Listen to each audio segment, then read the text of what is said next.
So I started selling drugs. I quit school when I was 16, and I became a drug dealer. I would sell the drugs, and my mom would manage the money. And we paid our bills that way. And in 1998, my mom died of chronic emphysema, and I became a homeless man. In 99, my brother Jimmy OD'd. In 2000, my brother shot my other brother. And so I hit the streets in my early 20s without a mother, father, family. And I went from a dope dealer to a dope fiend.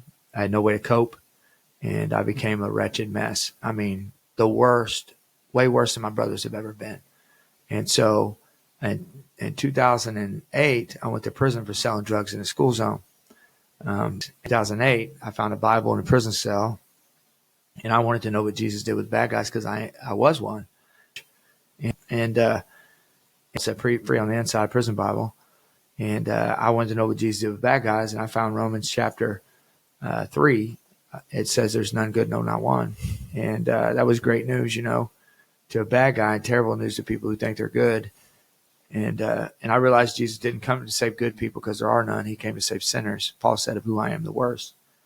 And what I found about the Bible is the Bible reads you, you don't read it. It read me, and it got a hold of me and showed me how much I needed a Savior. And I found all these men in the Bible that God used that were like me. Faith, influence, and business. That's the heart of what we'll talk about in the Leadership Room, brought to you by Cardia Media. We will discuss how these big topics intersect, how they've changed the people and communities they touch, and the stories behind the leaders who flourish here. From drugs to homelessness to trauma and foster care kids, to redemption, success, and everything in between. These stories should be told. Thanks for listening.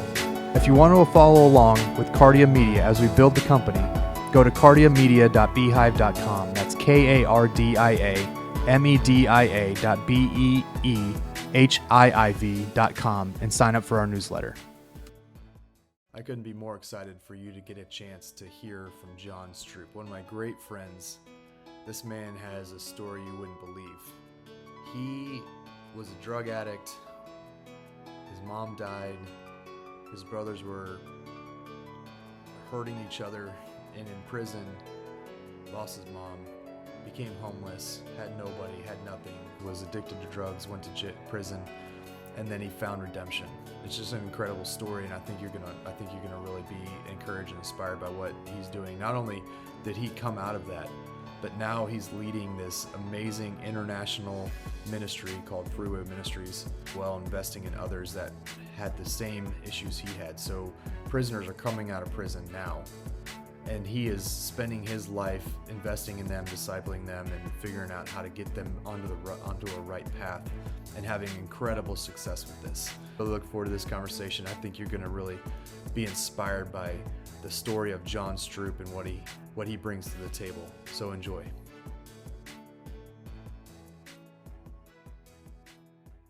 Can I talk about your head? It's a big head.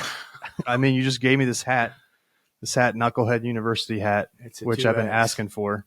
It's too small for my massive dome, but I'm going to keep it right here. There you go.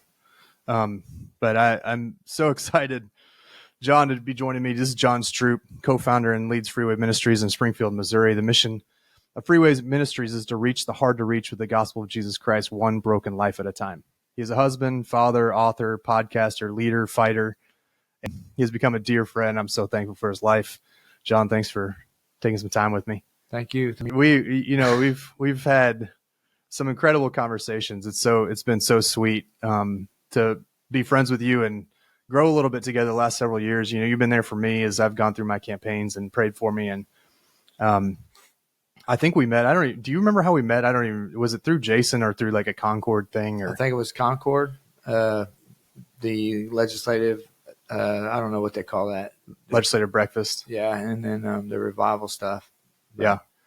That's, I think the mission that you're on is so incredible, and we need what you're doing. And so when we met, it was a really sweet thing to kind of get to grow together, and coming from two very different backgrounds, very different worlds, but to have this desire to change our world in a positive way in both of our professions. Really just, you're the real deal. It's amazing, your story, and I want to get into that and just hear, so you can kind of tell people where you come from, what's your background. And I think I want to start with just asking, can you point to the first time you really remember you were kind of wrecked? Like as a kid, like was there a point where you felt like things were crazy? Well, so my mother started in Jeff City, Missouri, with a 6-year-old on a prison visit in 1982, and I think it was 82. I'm 47, and it was I was 6 years old. So what is that? 82? Yeah, somewhere in there. Yeah, okay, in that's the right. 80s. And I had an uncle who my mom had moved to Perryville, Missouri from St. Louis because my dad died, and she had called home to see if everything was okay from a great antique thing called a payphone. And I guess I don't know the story, but there was some issues, and my grandmother had answered the phone and said, "We thought you were dead." So my Uncle Bob had shot through the windows of the house into the bed where we slept and burned the house down. He trying to kill us. And it was in the 80s, and my mom visiting MSP and right across the street, Missouri State Penitentiary, the old walls. She started her life over with a 6-year-old in the 80s on a prison visit and with nothing, and raised me on a bar stool. She was a bartender at a biker bar called the Silver Dollar on Jeff City on Missouri Boulevard, and it became the Jungle, and it burned down. And she raised me on the bar stool, and a single mom back in the 80s without all the GoFundMe's and all that stuff, social media. And living a wrecked life was a normal life. It was normal. The things that people like today, working as a bartender in a biker bar with a 6-year-old on the bar stool, that wouldn't happen today. The things that she did and had to do to survive. I think it really came to me when I was on drugs and I couldn't quit, and I was homeless with nowhere to go. Not being able to stop using drugs and losing everything and everyone. My family's gone. I was in my early 20s whenever I really knew that I was in trouble. So that's your story is incredible, and the way you got through your story and what it's become for today is a beautiful thing. But to follow up on some of that, you're in Jefferson City. We're doing this recording in Jefferson City. What's it like to come back here, having been incarcerated here and kind of have run around here and gotten some of your trouble? You've got somebody you've invested in here with you today, which is really fun to have him with us. But he's been sober for a year. These are the people you're investing in. And we talked about that at lunch, is what's it like to come back to your stomping grounds where the trouble was? Like, what's that like internally? I waited a long time to come back to Jeff City. I was not in a hurry to come here. I made a commitment to God that I would not, when I was in prison, not to come back to parole out, to come here. And I would start over in an honor center or somewhere in St. Louis. I've never, I had nowhere to go anyway, but it's a different deal. I mean, I can drive around Springfield. I've been sober and clean and, no substances of any kind. I'm a total abstinence guy. And I've totally abstained from all substances since 2008 of June, when I couldn't go 8 days without using drugs. The only time I stopped drinking and drugging was when I didn't have any money or the dope man was out. And so, but I can't drive around Springfield and see places I use drugs at. I can't drive around Springfield and, say that's a corner I got arrested on. I was in a police raid in that house, And so there's a lot of memories here. I feel like I'm spiritually in a place right now to where I'm healthy to be here. It's not a big deal, but it's still there. I don't want to live here. I'm not moving here, but so that, it's for Jacob, is it Sneeder? Is that how I say it? Yeah. Sneeder. I always butcher names. He I asked him the same thing. I waited probably the first time I really came back. The first time I ever preached in Jeff City was when I did a legislative prayer breakfast for Concord Baptist Church. And it was weird, I waited a very long time. I think, what was that, 2020, something like that, maybe. So I've been out of prison since 2009. So I've waited 11 years before I came back and did anything here. But so I don't know if that makes sense or not. Yeah, no, I can't even fathom what kind of support system would you need to even come back and not be triggered by your past and all that, like an accountability, somebody just is at least with you as you're going probably everywhere, because it's, we all have issues internally. They don't just go away because you fixed it at one point in your life. You still always have that inclination. Yeah, accountability is not just to keep you out of trouble. It's also to keep you from being accused. Yeah. And so it's, people say I did something I didn't do. Well, I had Jacob with me. Yeah. Makes sense. You know what I mean? And so they hear I'm here. Somebody make up a story about me. How am I going to say it's not true? Yeah. Well, I got a witness. So, yeah. But anyways, it's good. That's great. So going back to your story, how old were you when your dad died, and how did that have an impact on you? I was barely out of diapers, and I don't remember much. You don't remember? Mm-hmm. So I never had a dad. Never, my whole life. Never. My father figures, the masculine role models in my life were my brothers, and being a criminal was a job skill, and so they taught me what they thought was manhood, and I loved my brothers dearly, and they had a rough go too growing up, and so, but they were old enough to be my fathers, and those were the masculine role models in my life. How many brothers do you have, and where are they today? I've got three that I know.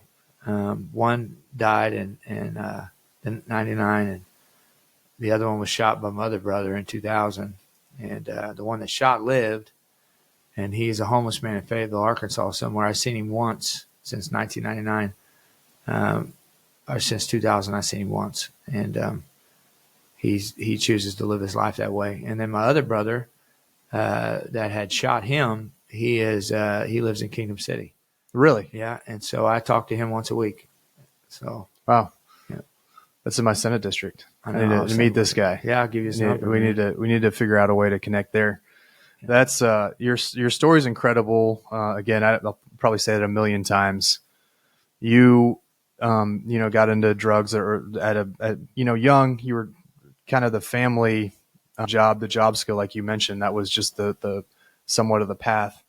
Tell how you got into that, and then being imprisoned and what that looked like, and some of the story behind that. As long as I can remember, and let me say that my mom was a toughest woman I ever met, and she was also the person that loved me more than anyone I've ever met. I want to preface this with that I'm not bashing my mother, but we just lived a certain way, and so the earliest memories I have is her bagging up dope at the kitchen table, putting them in little balloons to smuggle them into my brother on the prison visit.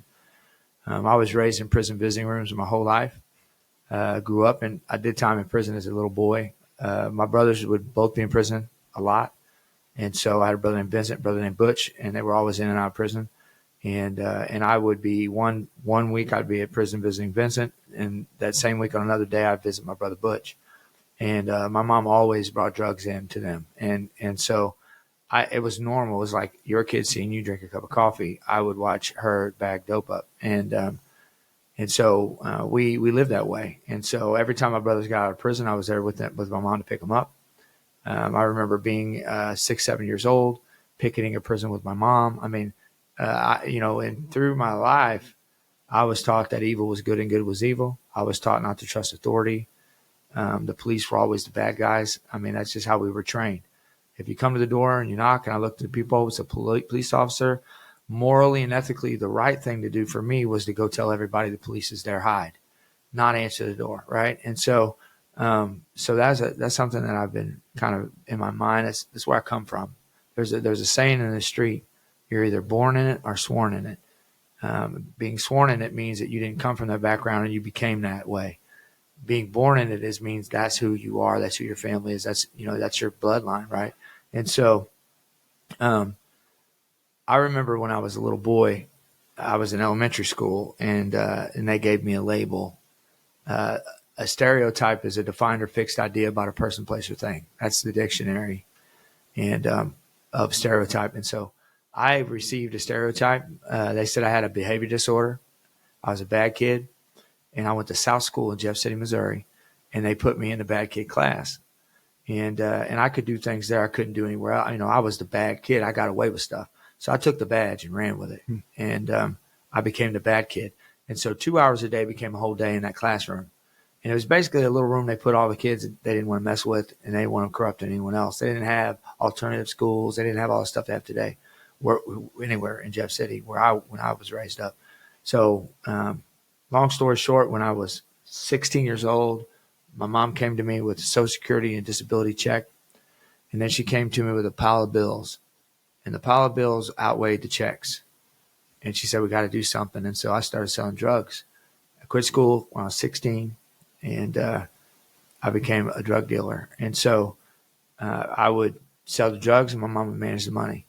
And we paid our bills that way. And then in 1998, my mom died of chronic emphysema, and I became a homeless man. In 99, my brother Jimmy OD'd. In 2000, my brother shot my other brother. And so I hit the streets in my early 20s without a mother, father, family. And I went from a dope dealer to a dope fiend. I had no way to cope, and I became a wretched mess. I mean, the worst, way worse than my brothers have ever been. And so in 2008, I went to prison for selling drugs in a school zone. That was my charge. I delivered some drugs to a prostitute on K Street and right across from JC High School because I wanted to get out of there, someone else's drugs. And they were arguing in the front in the house. I had warrants. I'm like, I'll take it in. And about 6 years later, not 6 years later, but years later, they came to me with a warrant because she had the house cameraed up and everything. And she was trying to get the other guy. And I didn't tell on him. I took the case and I went to prison. And in 2008, I found a Bible in a prison cell, and I wanted to know what Jesus did with bad guys because I was one. And, So you had been in prison for 5 years. No, I got 5 year sentence In 2008. Mm-hmm. Okay. And 5 year in prison terms, it was my first felony. It was my first time in prison. So they gave me a lesser charge, and I had to do usually on a nonviolent drug charge, you're not going to do a lot of time on that. You're going to do maybe 1 month out of the year, 2 months out of the year. Well, I did 18 months. I did a year in county jail, and I had to do long-term treatment on the way out of prison. So it was pretty chunk. I mean, for a 5 year sentence, your first time down, that's a lot of prison time. And so in prison, I found a Bible. It said free on the inside, prison Bible. And I wanted to know what Jesus did with bad guys. And I found Romans chapter 3. It says there's none good, no, not one. And that was great news, to a bad guy, and terrible news to people who think they're good. And I realized Jesus didn't come to save good people because there are none. He came to save sinners. Paul said, of who I am the worst. And what I found about the Bible is the Bible reads you, you don't read it. It read me, and it got a hold of me and showed me how much I needed a Savior. And I found all these men in the Bible that God used that were like me. And I realized I was a poster child for Christianity according to the Bible. So I gave my life to Jesus in a prison cell. By yourself? So is anybody investing in you at that point? Like, what is anybody saying? Hey, like, no. There's a path to get off this track. You just had a Bible. Absolutely. You had one guy at some point started writing you. Was writing prisoners and we'll get to that story because I love that story too. But the folks that helped you out while you were in prison and when you got out. But how long are you before it kind of clicks? So like, I need a different path. Immediately. I mean, right when you got to prison, you're like, all right. Oh yeah. I mean, some people that don't want to give God glory, they'll say, well, you finally had enough, or you finally, no. I had enough a long time ago. I always had enough. I was done, but I just didn't know what to do. I didn't have the power of the gospel. And so in that prison cell, when I gave my life to Jesus, I fell in love with the word, and I began to read and study and learn. And I'm just telling you, I never had a prison visit. I never made a phone call. I didn't get any real letters from any of my family. They were all in jail or prison or dead. I lived off $5 a month, 5 postage stamps, a stick of deodorant, a stick of toothpaste, and a bag of coffee. And so you go to the commissary every week. I only could go once a month. And they gave me $5 because that's prison welfare. And I didn't have a GED. I was uneducated. And so if you got a GED, you get $7 a month, get $2 more. And so, there I am. And I, I I had some questions, about the Bible. Who's the Queen of Sheba? What's the book of Jasher? Is this Saul in the New Testament the same as the Old Testament? Who wrote the book of John? Is it John the Baptist? Or is it, and I ended up getting a retired missionary's address. I wrote him and he wrote me back for 18 months. And ended up 21 days after I got out of prison in 2009, Mr. Dewey Houston came and picked me up and brought me to Springfield, and I started over in the shelter. So tell me about meeting him, what he meant to you, his just consistent obedience, and what that meant to you. I know you've mentioned, and I will get the story wrong just off the top of my head, but a dozen or more years of him consistently investing in people and never hearing anything, and then he's got this Stroup guy.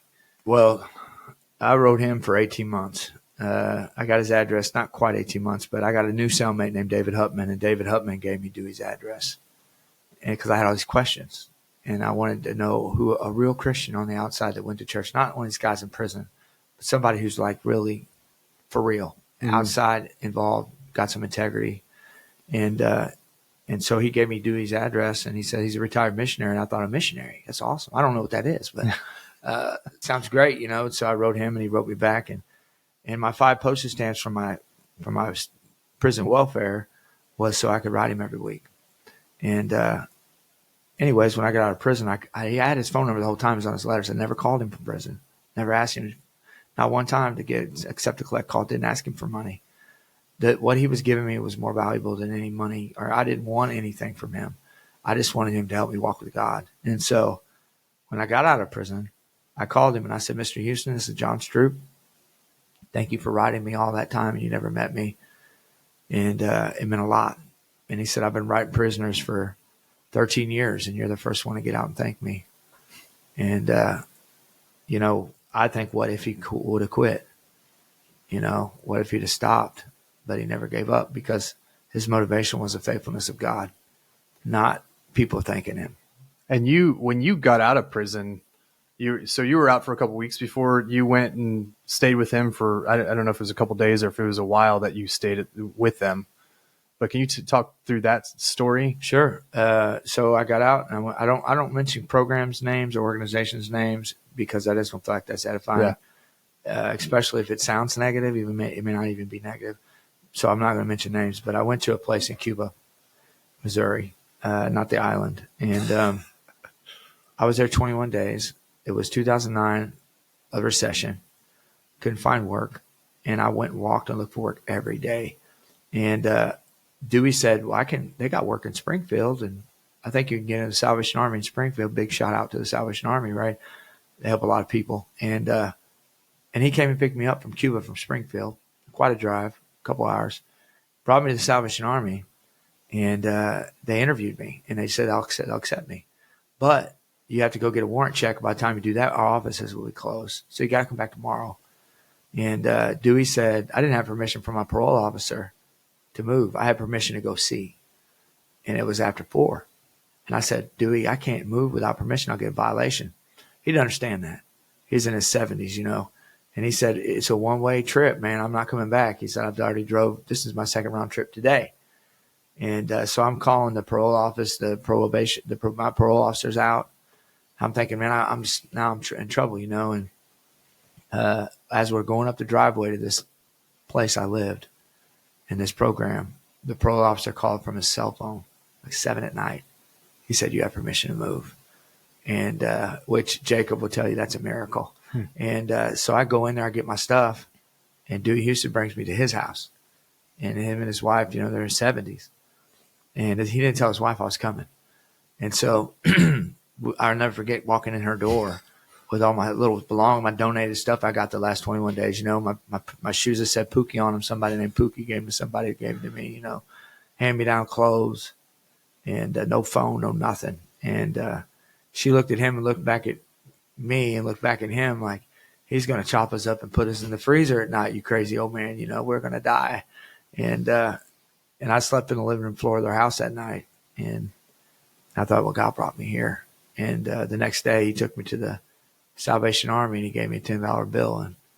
And he said, you're going to need this. And and gave me a little lock and a little flashlight. And that's where I started my journey off in Springfield. And for those who will only listen to this maybe on podcast networks, like, you're an intimidating figure when you see he's got some tattoos, you get that you expose, and there's a reason for that, right? Like, you don't want to be afraid of your story. There's some of that where I've heard you mention that in the past too. It's I'm not trying to please people. Yeah. I mean, it's my past, So, and people will listen to me that will shut down to other preachers because they see my tattoos. And so, the demoniac had tattoos too. He had he cut himself with rocks, and Jesus called him to be an evangelist, So it's I'm not proud of him. I'm not going to show him off, but I'm not going to get rid of him.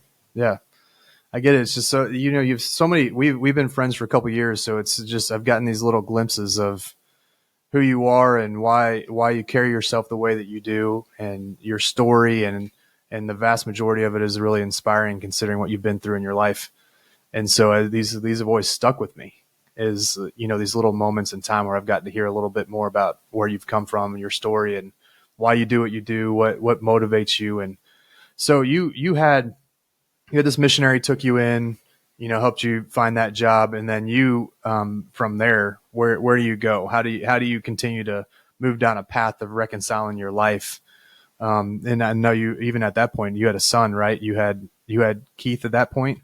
Well, you didn't have him, but you had it. I got DNA tested in prison. I was with his mom, but she was with another guy that had a bunch of kids. I never could have kids. And unfortunately, I was very promiscuous, and she ended up getting pregnant. Well, me and her had a thing in a motel while she was with another guy who has tons of kids.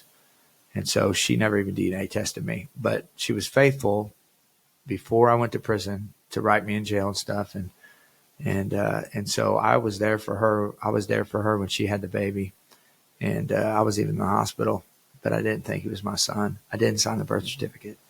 And when she was DNA testing the other guy, she didn't DNA test me. She DNA tested him.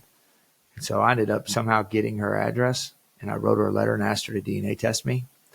And she sent me the negative test result of the other guy, which doesn't mean anything, right? And so they DNA tested me in prison. And then in 2009, after I got out of prison, I called them, and they told me I was a father. And he was like 2 years old. So with the process of you being, back with him, because you didn't have him at that point, right? I never had him. I can't even say I was with him. I mean, I was a deadbeat. And so this is a child that I really didn't know. And so I was able to pay my child support and try to help her and him. And it got to the place to where they were homeless and on the street. And she ended up losing him because of child endangerment issues. And he was rescued from a very, very volatile, dangerous situation. And then in 2010, I ended up getting him, and I became a single father just a year out of prison. And your story for that is pretty harrowing too. I mean, you're working at a Hoo Hot at that time. You're a cook. You are fighting for your son. You're to be his dad, and you're being led by the Lord to just fix your life, right? You're still on this like journey to figure out where you're even going, right? Yeah, I didn't know what my life was going to look like. I mean, I knew I was called to do ministry and reach my people group, but I didn't know what it looked like. God was writing my story, but I knew I had a responsibility to take care of my son, and I didn't even know how to be a dad. They never made me. This is just truth. They never had me go to a parenting class. They never had me take any kind of training, and so I ended up getting Keith. He was 2.5, and I didn't even know really.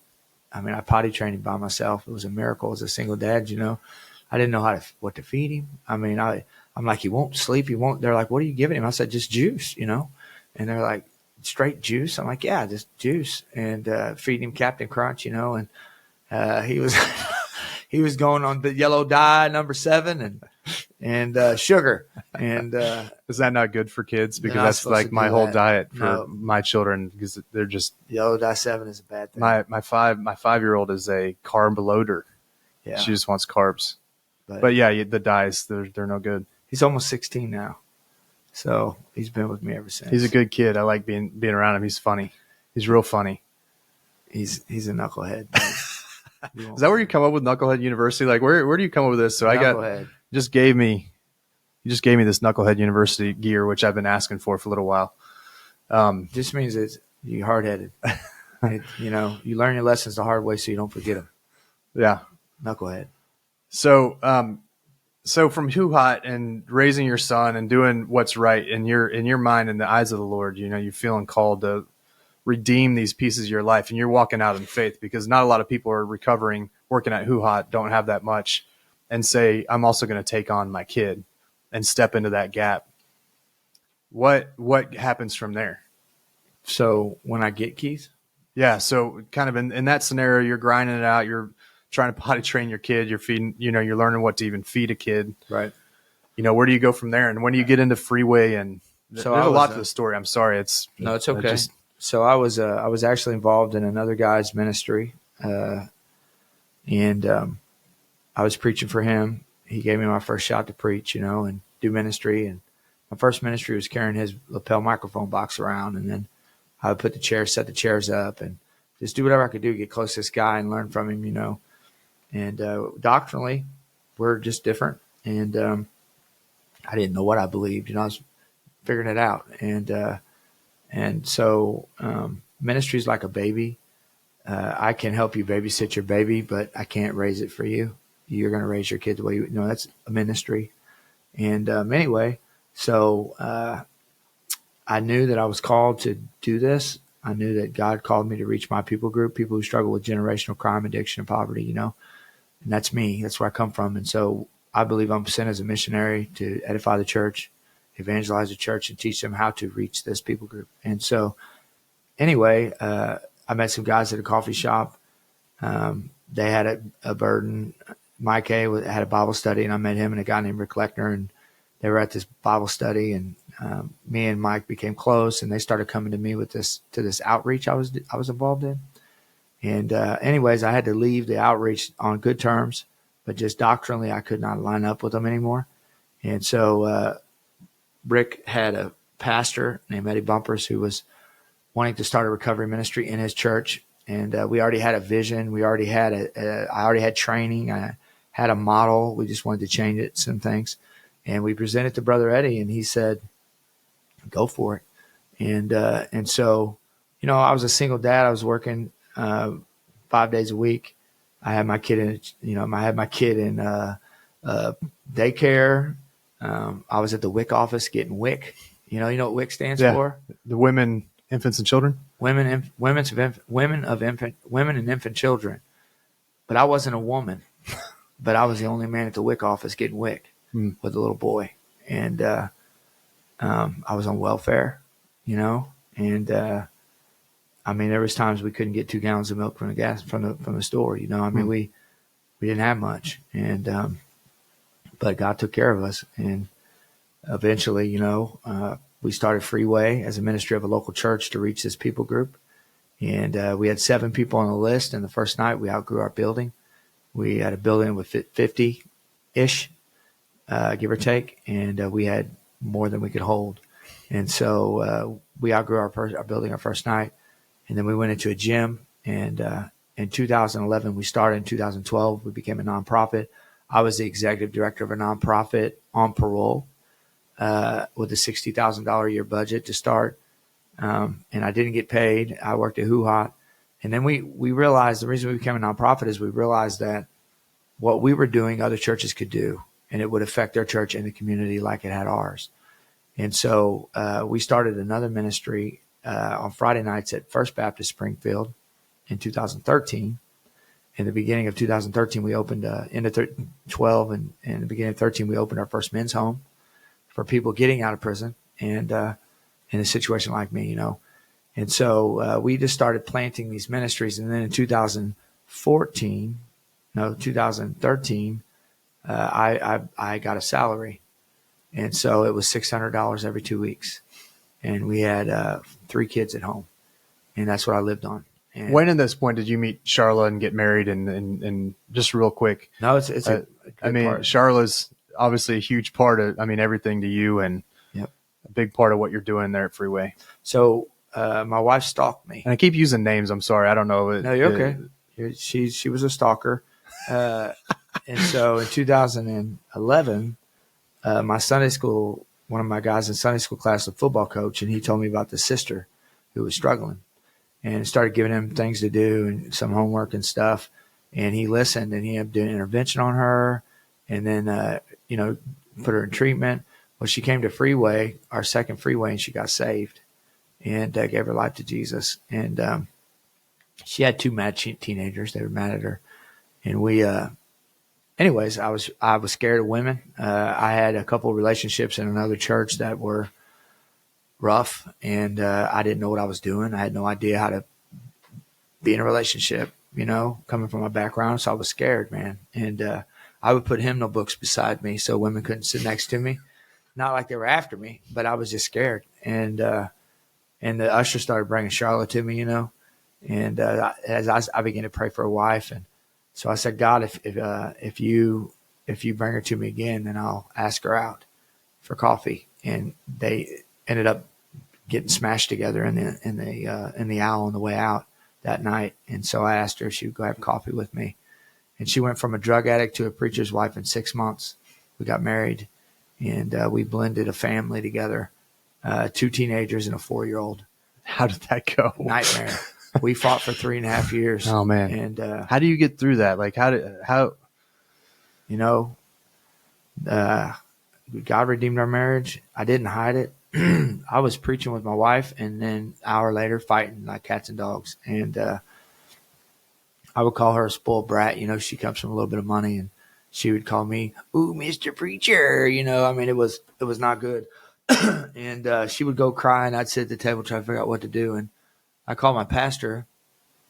I said, "Man, take this from me. I'm not qualified to do Freeway anymore. My home is not in order. I'm not biblically qualified." And he said, "You're perfect for the ministry." And anyways, John Piper said, books don't change people, paragraphs do. And there's a lot of truth in that, because Paul and I talked on the phone a long time, and he said, study what you're going through. And I began to study marriage. I mean, I gave it all I got. And I realized that, the Bible says that I'm supposed to love my wife as Christ loved the church and gave himself for her, that he might present her to himself as a glorious church, not having spot or wrinkle or any such things. And I went to Romans 8, and it said that I'm Christ and she's the church. And I went to Romans 8, where Paul says, what can separate us from the love of Christ, which is in Christ, God, which is the love of God, which is in Christ Jesus? Paul goes through this list of all these terrible things: tribulation, persecution, famine, nakedness, sword, peril, no high thing, nor low thing, nor created thing, nor nothing can separate me from the love of God, which is in Christ Jesus our Lord. But Paul doesn't say anything about about nothing can separate God from Paul's love. It doesn't say that. It says, what can separate me? Nothing can separate me from the love of God, which is in Christ Jesus. I'm Christ. I was allowing all these things to separate me from loving my wife. I wasn't doing my job, brother. And I went in the room, and I asked my wife if she'd just listen to me for a minute. And I read that scripture to her. And I said, do you think you could be a better wife? And she said, yes. And I said, will you let me help you? Do you think you could be a better mother? She said, yes. I said, will you let me help you? And I said, do you think I could be a better husband? I said, will you help me? Do you think I could be a better father? Will you help me? And we made a commitment that day just to look in the mirror. My problem was never Charla. My problem was always me. And her problem was never me. Her problem was always her. And so we began to we had a breakthrough. We've been married almost 12 years now. But God broke us through there and showed us, So anyway. Yeah, it's sweet to be around you all, because you can feel you can feel a connection that is meaningful. And, you know, you can be around people that can fake that all the time, you know, fake some of it, not all of it, but they fake some of it. But there's a real connection it's sweet to be around with you too. And, it's We still encouraging fight. to me. I'd So imagine, you know. I imagine so. And we're not perfect. Yeah. But we're not blaming each other. Yeah. We know where it's at. It's a hard issue. So we work it out. You added another kid a couple years later. Tell us just real quick about that. And we're covering, I mean, we're getting the full story. So we haven't gotten really to freeway what you've done in this space. So we have homes for men and women to live in. And my coworker, Casey, oversees the men's homes. We brought him on in 2018. Charlotte does the women's. And that's over the world headquarters in Springfield. So we have 6 homes. And we took a girl in the program. And when they come to the program, we accept them. We're responsible for them to the end. Like I've got a lady right now that's terminally ill in the program. And she can't work anymore. She doesn't have any family. So she's going to live with us to the end. Like we take care of her now. And she comes to the building, volunteers, but she has some issues, and God brought her to us, and so we're committed. And there's a girl who found out she was pregnant the day after she moved in to our 1-year-long residential program. We do the math.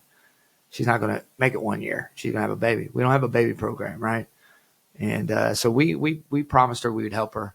And my wife ended up being in the living room with her, and we took this little boy. After she gave birth, she moved in with us for 2 weeks, and then we raised him while she completed the program. And then he stayed with us for a long time after that, after she moved out and stuff. And I just knew too, he called me Papa, and I knew we wanted a kid together. We can't have kids together. I'm 47 years old right now. And she's older than I am, Charlotte. I won't say how old.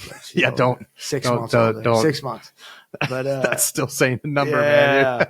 man. So I said I'm 47. Out. She's older than me, so do the math. But we get right out of the gate. I'm going to get a 1-star review on this thing from Charlotte. Yeah. So, anyways, we began to pray, and I was a felon at the time. I had a felony on my record, and no one would give us a shot. We couldn't foster. I had babies left at my doorstep. I mean, in the ministry I'm in right now, I've dealt with a lot of stuff with kids, and it's a tragedy. But our system is broken. I'm just going to say that out loud. You give me a start on that. But you don't get me either, by the way. Just really quick as a side note, I'm getting calls in my office nonstop about foster care parents that are being mistreated. I'm getting calls about parents that are getting mistreated by the criminal justice system.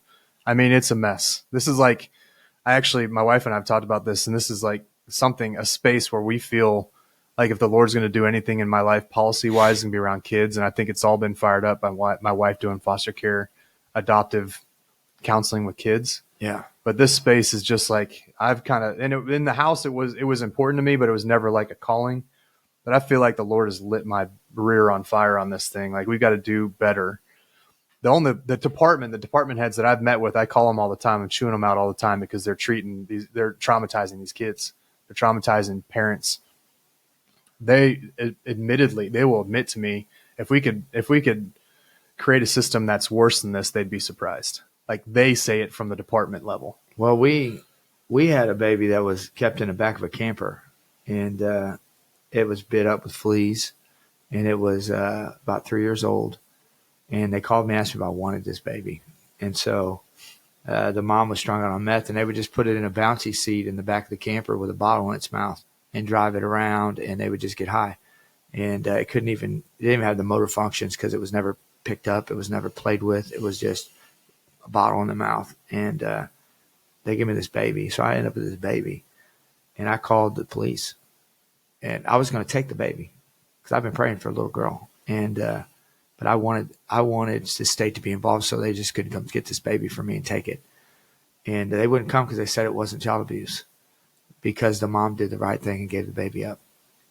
And so the police officer stayed at my house for hours making phone calls because he wouldn't leave till someone showed up. It was on a holiday. So finally they did. And the next day they had me deliver this baby to two married men. And because I was a felon and they didn't want me to have the child. And so I ended up giving it to these men. And the men ended up giving it back to foster care. And it ended up back in the system. And, they told us we couldn't adopt. our foster because I have a felony. And so we prayed for a little girl. My wife's prayed specifically. Dark skin like me, look like her daddy, have a sense of humor and stuff. Anyways, so we're at a revival. I'm preaching a revival, Save Our City revival in Springfield 4 years ago, 3 or 4 years ago. It was at least 3, so 3 years ago or something. And this girl walks in pregnant with homeless, 7 months pregnant with 2 bags of clothes to her name. Her name is Tiffany. And they said, well, what can we do? How can we pray for you today? She said, I'm trying to find somebody to adopt my baby. I've been to all the foster agencies, looked through profiles. I can't find one that fits. So I brought her to my wife, and she's telling my wife this, right? My wife's working our booth. My wife doesn't say anything. Well, another girl sees her, knows her, and says, Tiffany, what's going on? And she tells her, she said, have you told her, Charla? And she said, told me what? She said, we're praying for a little girl. And she said, who's we? I ain't giving my baby just to anybody. She's from the hood and all that. And my wife said, me and my husband, he's the one preaching tonight. And I'll get a little Pentecostal on you, even though I'm not. Be careful. I know. It's okay. Be careful. I don't care. I don't know. I don't got care. a hold of me before the Baptist did, brother. So I'm way more Christian than I am Baptist. So that's a space. I'm way more Christian than I am politician. You go. And I think people get that mistaken too. So as I welcomed everybody, the baby leaped in her womb. She heard my voice, and the woman grabbed her belly and took off running out of the building. Now we had this event at a independent Baptist. I'm gonna take my shoe off. Do it. Me right now. Come on. It may stink. If it does, just let me know. Well, they can't smell it over the internet, so there you got that. But Jacob passes out. We'll know what's going on. Give me a caw if it smells. So anyway, she's at an independent Baptist college, Bible Baptist College. We're having this event, and she smokes a cigarette. She's like stressed out, She's not a Christian, but she's freaked out now because that happened. And she gets saved at the offering. Okay, comes back in, goes to my wife, says, I think God wants you to have my baby. And so I don't know nothing. I come off the stage, pack up. I got to be somewhere to preach in Illinois the next day. And on my way home, after loading everything up, my wife says, I think we're going to have a baby. And I'm like, what are you talking about? Guard your heart, Charla. You're going to get hurt, because I'm guarded anyway. And so I go preach in Illinois Sunday. I'm tired. We get home. I go to sleep. My wife goes to church. She's more spiritual than I am, And Tiffany's there. Well, that girl that knew her took her in off the street. Well, the next night we had her out for dinner. And anyways, we had to get a home study done. And in the state of Missouri, I went through all the adoption agencies. All I needed was someone to give me a home study. And they wouldn't even come do it or let me hire them because I was a felon. And I'm just going to tell you this. The Christian agencies told me no. I was wasting my time. There was 5 agencies in Springfield, Missouri they accept. All the Christian ones rejected me. An ordained Southern Baptist preacher. An independent contractor lady said she would. Her name was Janice. And she said, I'll do it. And so anyways, told Charlie, she said, tell John I read his first book. And you know what a home study is, right? Do you know what a home study is? I don't know much about it. No, I've heard them, but I'm sure it's like 100 pages worth of questions. Oh my gosh. It's like, tell us this is safe. Have you ever had drugs around you? What's your family past like? Is there criminal history in your family? What did your parents use drugs? What's that conversation like for you? You freaking out the whole time? No, we got to fill it out. It's a question thing. They give you the paperwork. Yeah. Then they separate you freaking out while you're filling this out because you got a history. I'm like, you're at peace. This is not going to work. No, so you're kind of like, it's not going to work out. It's not going to happen. And this girl's going to flake out. She's not going to go through with it. But I hired a lawyer, and he said, I've been practicing law 13 years, and I've never seen a felon privately adopt a baby. Okay. So anyways, Janice separates all the kids. What year was this? I'm sorry, just realized a reference. It was 3. She was born in December, 3 years ago. 2020. Around 2020? This somewhere December in there? she'll be 4. Okay. So 1999. 1999. No. 2019. Yeah. 99. Don't ask me number questions. I was a senior in high school. Don't ask me anything to do with math. I can't. You're rattling off dates. You're rattling off dates like it's no big deal. Yeah, and they're all wrong. You gotta figure out your daughter's stuff. There you go. I know how old she is. And so anyway, Sorry. I can spell her middle name. So she separates our kids and puts them in different rooms and asks them all these questions, about us. But she deemed us excellent for adoption. And we went before the judge, and they let us adopt Zenley. And so when she gave birth to Zenley, they gave us our own delivery room. My wife cut the cord. They put my wife on a gurney and took her shirt off, and she did skin on skin with Zenley. And we were in the hospital with her for 3 days. They gave us a room with 2 beds. And then she has never, ever, ever left our side. And she's almost 4 years. She's 3.5. And so she's incredible. That's beautiful. And you showed me a video at lunch teaching her how to swim. Yeah. Like it's fun. Yeah. It's Girls cool. are fun. I get to raise a baby from the infancy, as a Christian man. And it's just incredible. A little girl. It's amazing. How does Keith do with her? He's old enough now. He's maturing, and he's probably a great big brother. Yeah, he's all right. They get on each other's nerves. Well, that's every. He's 15, sibling. man. He's weird. Yeah, he's a weird stage. So, but he does good. And then we have Chase and Ashlyn. Those are my bonus kids by marriage. So Chase is in his 20s. He serves, and he actually is going to be working full time for Crossway Baptist Church. And Ashlyn's a school teacher in Savannah, Georgia. And they were 13. Jace was 13, and Ashlyn was 19 when we got married. What did they think of you when you first met him? They hated me, probably. I don't know. Me and Chase fought like crazy. Because you wanted to be an authority figure, I assume, coming in, and I have no idea not having anything to do with it. He was a mama's boy. He slept in a bed with her till he was 13. So you tell me how he felt. I mean, his mom was a drug addict who enabled her kids, and and it was a lot of change. And I did a lot of things wrong, brother. I had no idea what I was doing. I yelled a lot, raised my voice. Probably tried to intimidate them. I don't know, just to get them to listen. But I love them. And me and Chase, we have a good relationship. That's great. No, you're technically working together, I would assume, because you're connected with that church in some ways. Well, we are, but we don't really work together. He does the media and stuff. Okay, so it's a different space. But he's a good kid. All right, so let's talk about Freeway, what you're doing in that space. You got Jacob here with you, who's it's part of your discipleship program. He's been clean for a year. This is what you're doing. You're investing in men and women, pulling them out of the system, which is costing, by the way, the states and governments a ton of money, because these folks are just weighty on the system. Addiction is a hard thing. It's weighty in a lot of ways. But you're making a huge difference in this space. We just talk about how you started Freeway, what you started with, and then where you're at today, which is everywhere. We started with 7 people on a list in 2011, November. And today we have 10 outreaches. We're in 5 states, and we have 16 homes in the United States affiliated with us. Those are people who are part of the Freeway network with us. And then we have one in South Africa.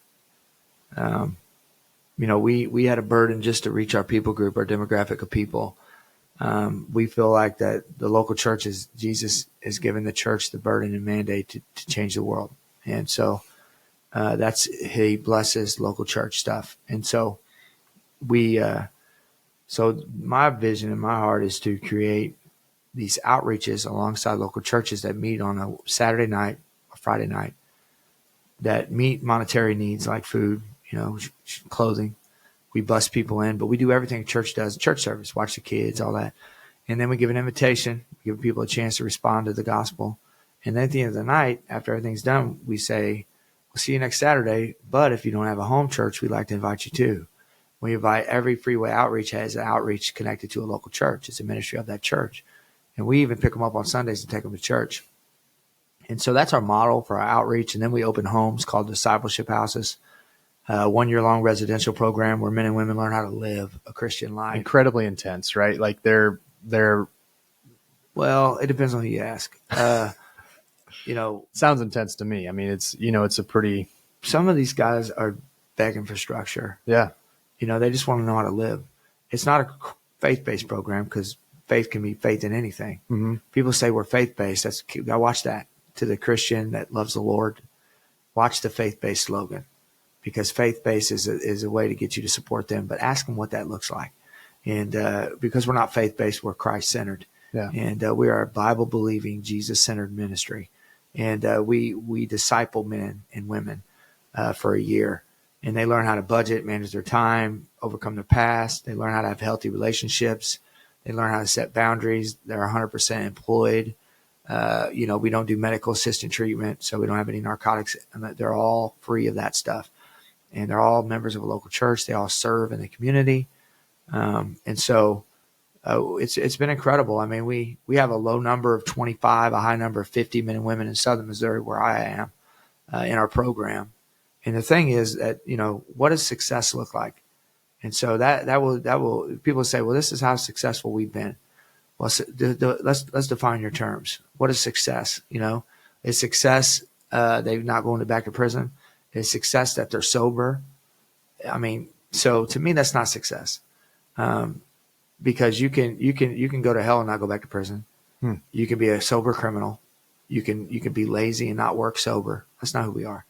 Success is being a fully obedient follower of Christ, having a ministry to serve in, being part of a local church, working, supporting yourself, not taking from the government, but being someone who gives back. That's success. One man told me that a officer friend of mine does private security. He's been with Matt Kenobi. You may know him. The gun show on Nick Reed Radio. I don't know if you ever heard of that. I haven't, no. And you won't be mad at me for giving him a plug. I don't mind. I don't know what I'm doing anyway. You're the first interview I'm doing for this Nick Reed. Okay. He's the man. Look him up. Anyways, but Matt Kenobi had the gun show. It was just First Amendment stuff, and he'd have me on there once a quarter, and they'd get mad at him because it's why are you having this guy on the gun show? You're all about self-defense, personal safety, First Amendment, and he said, because how are you going to change crime?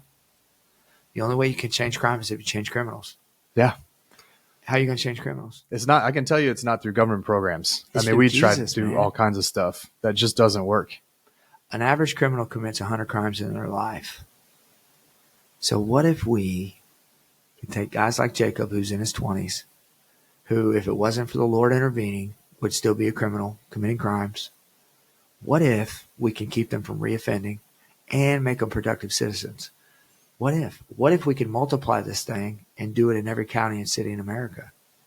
What if we could do it without the government's money, without their puppet strings?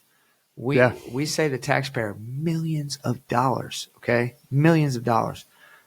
We don't take any grant money, any government funding.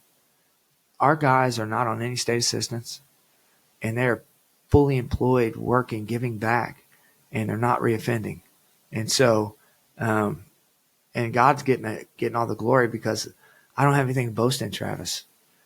I don't have no big degrees, acclimates, this is all him. Yeah. And let me just say this. It's not just me. Like, there's a huge team behind me right now. Lots of good men and women who are in the trenches serving the Lord and doing stuff like this. And so, anyways, what if that could happen? What's happening?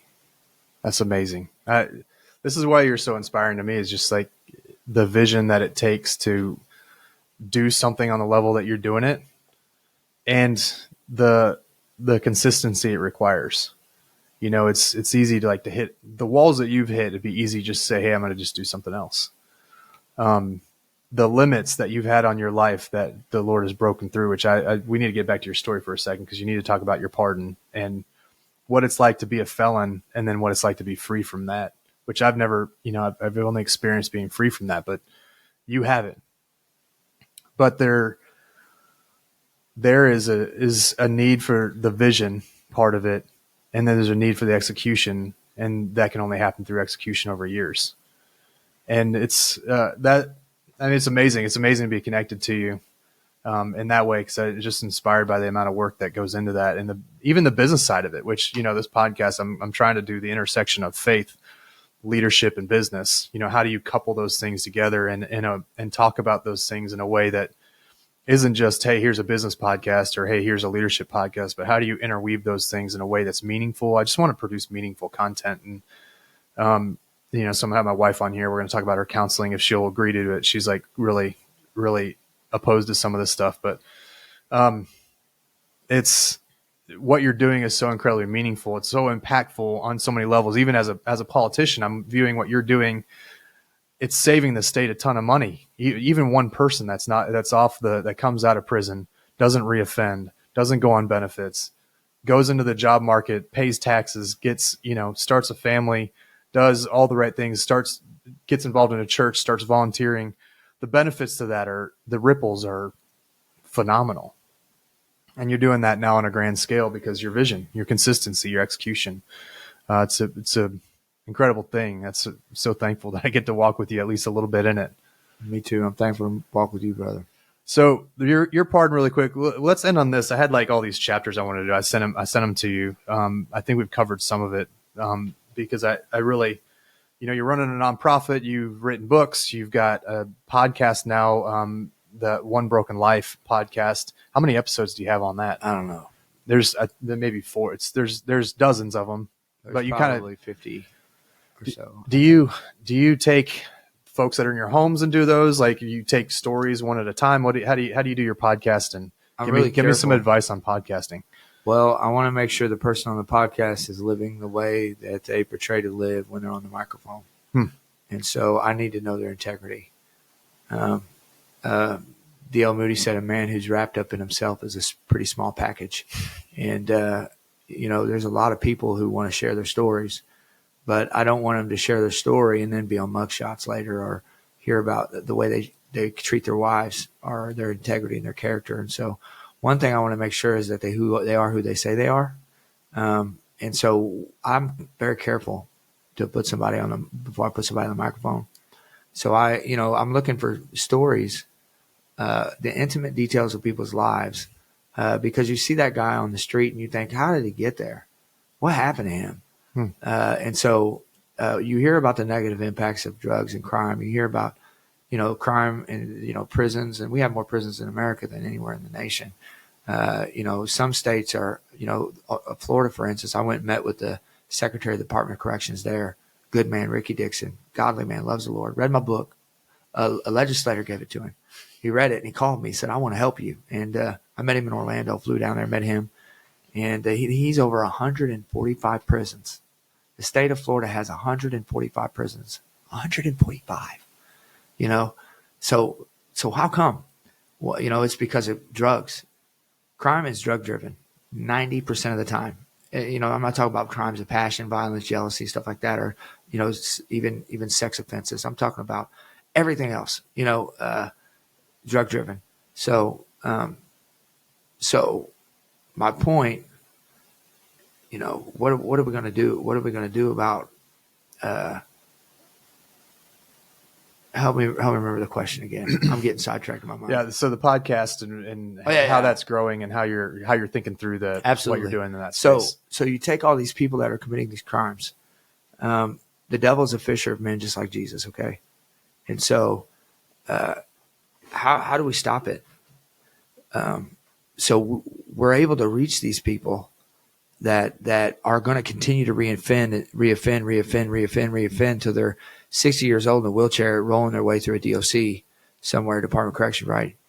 And so when we're able to stop somebody like Jacob back here, who's in his 20s, and they've got some clean times, we're able to put them on the podcast, and we're able to open up their tent, and we're able to say, okay, we hear about the negative impact of drugs and crime, right? Those prisons, those institutions, this is where I was headed. 145 prisons in one stinking state. I mean, all this stuff because of drugs, right? And addiction. But what we don't hear about is the positive impact that a radically changed ex-drug addict and ex-criminal can make on our society.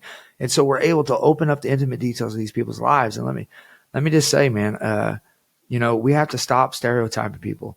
We have to stop saying once an addict, always an addict. We have to stop saying, I mean, if you Google right now on your computer, criminal definition, it is someone who's committed a crime. That's the definition of a criminal. I'm not a criminal. Have you ever lied? Yeah. Okay. Yeah, I'm Let's sure. be honest now. Yeah. Okay. Are you a liar? I'm broken. Yeah. You're not a liar. I could trust you. Yeah. But you lied once. That doesn't make you a liar. Yeah. I meet judges that admit they've lied, but they're not liars. Yeah. They have integrity. They're honest people. Sure. So people like Jacob, we teach them that you're not a criminal. You committed a crime. You don't have to reoffend. You're not a drug addict. Don't take that label. Don't take that stereotype. Take that script, rip that thing off. Right? You're a born again child of God. You're royalty now. And so we're able to open up their lives and show people where they come from and what they've been through. And it is amazing. I mean, and so I think the reason we have the podcast and the way I pick people is, one, are they people of integrity? Two, or they have a cool story, you know? Three, are, I don't want it to be the same type of thing every time. So we change it up, switch it up, different stories, different kind of backgrounds. Sometimes we do couples, Yeah. So anyway, that's fun. How's it going? Is it growing? Like, what is it? Not like something you've to. got consistent and you're just doing it. It's a part of what the story driving what you're doing. We need to market it better, but, we have a lot of faithful followers that follow it, and there's staff members in churches where they on their staff meetings once a month, they watch the Broken Book of Life, and they from other states and stuff, people I don't even know. And so it's been cool, Yeah.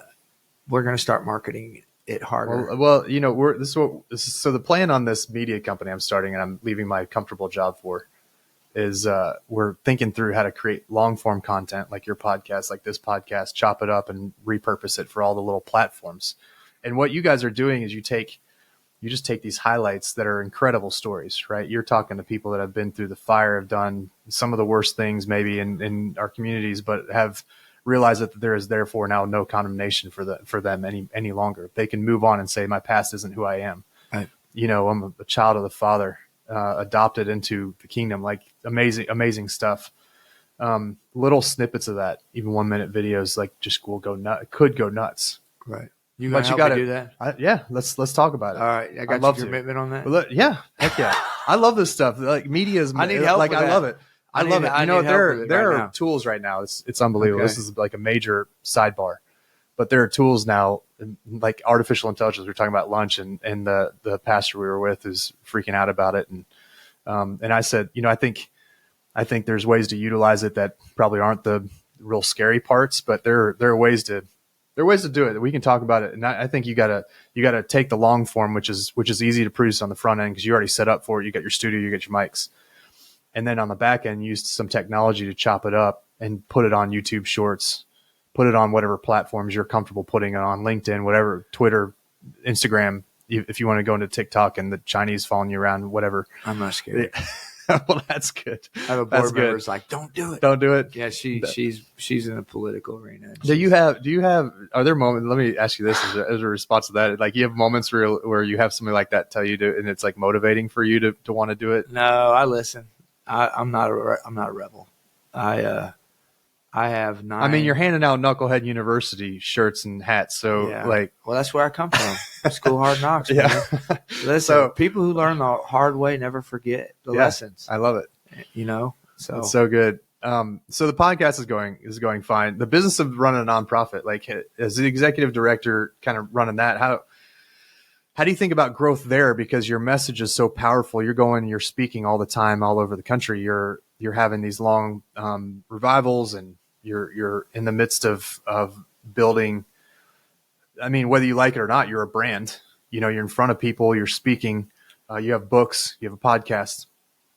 How do you think about growing the nonprofit and having the vision behind that? And there's so many stories I'm like, I wish I can get to, but this is going to turn into like a 3-hour conversation. Well, some days I sit at my desk and wonder, what am I holding the ministry back? Because I feel there's some insecurity there, just about, I don't have a degree. I've learned as I've gone. I've never took a seminar, read a book. We went from a $60,000. Now I'm talking about the world headquarters where we're at. I'm responsible to raise $60,000 a month to keep the ministry going. That's what we need. And we brought in $1 million last year, and we started out with a $60,000 a year budget 12 years ago. And so we have 7 staff members now, and we have missionaries we support. And and I don't ever want to get us into a place where we're having to save the building campaign or something. God's been really good to us, and I really believe that it's because people want to support something that's real. My pastor said, Pastor Eddie Bumpers, I'll give him the quote. I won't steal his quote like a lot of people will, but he said, people who have the gift of giving have the gift of discernment, and a lot of times people know, and so Jacob is our fundraiser. Guys like him, the life change, it spreads like fire. And so God honors that stuff. For me, it is a business side. There's a business side to it. We have board meetings every 6 weeks, and we have a business report, and we have to talk about the money. I'm not strong at that. I don't do that. I have a treasurer who does that. I don't write checks. I don't pull money out of the bank. I can't. I don't ever set my own pay. I've never set my own pay. I've never told them I need this much money. This is what I need you to pay me. This is what I have to have. When I first started, I started out on $600 every 2 weeks. That was my paycheck with a family of 5, which is nothing. And we scraped by. And God has been good to us. I'm not rich, Travis, in financial gain. I don't ask for money. I let the board decide what they're going to do. And God has honored that. There's checks and balances there, but it takes money to do stuff. Those vans don't ride on air. Our missionaries need help and support. We have a building we raised and we paid for, 27,000 square foot building. We own 6 homes in our community, bought and paid for. We have a lot of skin in the game. It's a lot. That's a lot to keep track of. And real quick, you got to talk about raising $1 million in less than a year. The vision behind that and asking God for big things. So we bought a condemned bowling alley. We didn't have enough money to put the dumpsters in the back to demo it. And I had a lawyer who became like a daddy to me. And he said, when you find a building, we'll help you. And so we found one. And the fire department condemned it 3 years before we bought it. They were going to tear it down, make a food court out of it. And I said, I found a building. And they went $600,000 for it. His name was Jim Corbett. He's gone to be with the Lord. And he said, offer him $550 in a tax write, offer him $500 in a tax write-off. And he said, I'll give you the check and you pay me back. And with a handshake, he wrote a $500,000 check. And they took the offer, $500,000 in a tax write-off. And we didn't have any other money. And we bought the building. And so I would show up over there with a donated wheelbarrow and a sledgehammer trying to demo the place by faith. And we demoed 27,000 square foot with volunteers and a condemned building. How many volunteers does that take? Depends on the day. Some days it was just me. And then some days we'd have a team. I mean, it was a nightmare. And I hired Casey Merrick, who's the over discipleship in the world headquarters. I hired him. I said, you're going to be a contractor now. Your number one responsibility is getting this building finished. And he'd never been a contractor in his life. I trusted him. I told him you could do this. And he did it. And we put $1.5 million in the building, new roof, everything's new, plumbing, dug up the old plumbing, had to put new plumbing in. Building not built in 1950, we brought it up to code. That gives you an idea. And so I said, we're going to start a campaign and pay this building off, and we'll have it paid off this year. And they thought I was crazy. And we raised $900,000 in 8 months, and we paid the building off. And so can you, I mean, beyond just raising $900,000 in 8 months, which, it was fun at the front end of that. When you told me about that at the beginning, you said, Travis, we're going to do this. And I also kind of in my back of my mind, I said, you're nuts. But I also thought in the back of my mind, if anybody's going to do it, it's going to be John Stroup. But in the midst of that, what was something that was just so flabbergasting story wise that you're just like, I know all of it is, the whole thing is a big deal, but I know you had several instances where the Lord just showed up. He's like, hey, here's a blessing in the midst of all this, beyond just raising 900,000 in 8 months, which is crazy. I got a one-time gift of $200,000 before from a person, wrote a check, gave it to us. I would do revivals, and when I do revivals, they give me love offerings. It doesn't go to me; the check goes to Freeway. And I did one at Concord Baptist Church during that campaign, and we raised $70,000 in 4 days from offerings, which is incredible. And I had a cantankerous volunteer write me a $50,000 check who won't even listen to me preach. They just serve in the kitchen and go home. And I've always honored them, and I've never said anything to them about it. And we just put a walk-in cooler and freezer in our building, and they wrote me another $50,000 check. And, a grumpy, cantankerous volunteer, your number one and most valuable asset is your volunteers. You have to honor them. That's what God's taught me. Honor them. Even if they don't work as hard as you want them to, even if they don't show up when you want them to, they are giving their time to you and serving under your leadership. And so I've learned that lesson through this is that, they are the most valuable asset you have. No matter how much money you got, your money doesn't drive your vans or watch the babies or sit in the seats or invite people to the freeway. And so, just being patient with people. But I've been blown away, brother. I mean, I really have. I've had things happen that you can't explain. Yeah. So it's been fun from the very outside looking in to see it happening and be just get to view from just our friendship, get to hear how it's going. Do you think there's a big difference? I think I know the answer to this, but between people wanting to be involved somewhere where they see the Lord moving and a place that maybe doesn't feel like the Lord's moving as much, even though it may be a faith-driven institution or. Henry Blackaby said, find out where God is and get in it, Yeah. And so that's kind of been a saying that's been a very popular saying. But, people want something real. At our ministry on Saturday nights, we run between 300 and 400. And they're not just all homeless drug addict people. They're not all just from programs. There's a lot of church folks that come, and they just want to be a part of something real. I think people are tired of playing church. So tired. I think people want something real, something genuine. Pastors do a really good job of making themselves look so perfect you can never be like them. It's almost like they just float around, and it's all phony. And people want something real. Like I tell people from the pulpit, my wife and I fought last week. I tell people from the pulpit, my struggles. I struggle with anger and impatience. I admit, and I'm not telling you, I'm just being honest. Like they want real stuff because guess what? Your pastor fought with his wife last week too. And he also has some struggles, but guess what? He won't say anything, and he won't share that. And so people are wanting to get, and they see us doing what Jesus would do. If Jesus was in Springfield on Saturday night, he'd be at Freeway. Guarantee it. And it's exciting. It's fun. Yeah. It's awesome. It's really amazing how people connect over there. They connect with much stronger thread over shared failures than they do over shared success. You can talk back and forth. Hey, I did this. I bought a building. We made a bunch of money, which is great. Having success is wonderful. But I think at a heart level, we just want to be known. And to be known, you have to expose the things that are not great. Behind the scenes. And I think that connects us because when you expose what's not great behind the scenes across the table from another person that has stuff that's not great from behind the scenes, all of a sudden you make a connection that you can get out of your own head and see other people are dealing with stuff too. That's crazy. Let me end with this. You were pardoned. I mentioned it earlier. Sorry. But let's end with that. Talk about getting pardoned. You're a felon.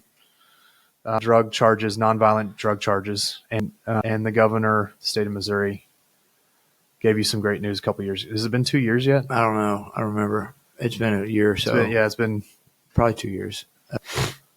Well, I preached at the legislative prayer breakfast where I met you, and the governor was there, and he wasn't supposed to be, but he showed up. And I preached to the elected officials like I would a bunch of drug addicts, Yeah, I didn't change powerful. anything. And I told them they were no better than a bunch of drug addicts. That you and a guy in the needle with his arm under a bridge are the same. And you're no better than them, and just that we need that grace. And anyways, the governor's secretary, his assistant came to me and said the governor would like to meet with you in his office today if you can make it. And so Charlotte and I went up there and met with the governor. And what was really cool is Governor Parson, big shout out to him because he's a real guy. He's a real dude. A real guy. And I won't say exactly what he said because I don't want to, I want to keep that kind of honor his privacy. on a few things he said to me that I was really impressed with. But he got honest with me and he told me truth. He trusted me. And an ex-drug addict, he's a sheriff, and he's law enforcement his whole life. And so for him to talk to me like that and trust me, let me know that he believes that people can change, and he doesn't see me that way as a criminal. He really believed I'm a man of God, and he said, I'm about to do something no governor's ever done. I'm going to close down a prison. And he told me that before anyone knew on the news, and he leaked it to me. And he said, is there anything I can do for you? And I said, matter of fact, there is. You could give me a pardon. I asked him right there in his office because he opened it up, you know, and he said, well, I'm not going to say yes or no, but why do you want one, And so that really began my process of just, appealing to him and then working with the governor's student leadership for faith and values and working with you guys there a couple of times and just getting in front of him and being able to hand him that paperwork. And it's really cool. When we left that place, his office, my wife said, do we know state secrets? I was like, listen, if you say a word, you take an oath and say, I will not expose any secret. I can't remember what he didn't have me give no oath. I didn't have no oath. Yeah. So we'll edit this part out, but yeah, I'm just kidding. It's not a big deal. That's awesome. But he told me what he was doing. He's a real guy before he did it. And I'll give him a plug too. He and I have a great relationship. We've always gotten along great. There's certainly areas where I disagree. We have different demeanors. He's in a much higher role than I'll probably ever be. And if there's any legacy he's going to leave, it's the redemptive nature of his work with forgiving nonviolent criminals.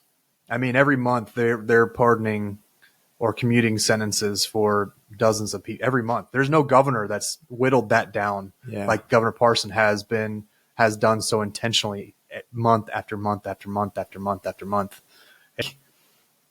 I think that's a really big deal. It's a big deal not only to you, but it's a big deal to a number of people that are freed from the burdens of having that pockmark. Well, let me just say this. He told me he's going to close that prison down, and he knew he'd get a lot of flack for it. But he trusted me not to go out and call somebody or tell or get it out, and he believes in reform. Yeah. And so 100% he does. Well, this is cool. So anyways, I respect him a lot. Yeah. I'm grateful. And then you called me, you got to make the phone call and tell me that I was being pardoned. And it was just amazing. I got it on my wall, the pardon on the wall. And so I love it. It's cool. We're going to end up here all night, but I've got a couple hour drive, but it's okay. There's some things that are still a gray area with the pardon, unfortunately, with the FBI and stuff with guns. And, I mean, it's just stupid, but it shows that I'm pardoned on the file, but it's not a closed pardon. So you can still see that I had a crime, but I'm pardoned from it. Yeah. Which federal law and gun rights and stuff, that's another story. Yeah. But anyway, it's good. Well, the conversation we had on the phone when I got to call you, Jason, our mutual buddy, Jason, I didn't even think about it. I was so excited to make the call. I just called you and I told Jason about it later. He's like, why didn't you get me on a three-way call? I want to be a part of that. I'm like, sorry.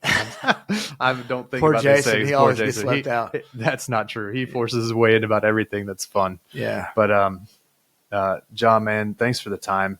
You're a blessing. You're a great brother. And through my campaign, I always tell people this because I think it's just meaningful that you having all that you have on your plate would every Tuesday get on the phone with me and pray with me during my campaign, where I was just struggling through just being obedient to the Lord, not knowing what the future looked like, asking people to be a part of my campaign and not knowing what kind of impact we were having, whether we were going to succeed or not. Like for you to spend 30 minutes every Tuesday with me and praying over what we both had going on was a real sweet time that I'll never forget. God's a good God, brother. And the day that you can't meet somebody and pray with them is the day you stop preaching. Yeah. Well, you're a blessing. Thanks, John. Appreciate you, man. Thank you. Have a good day. See you later. Sounds good.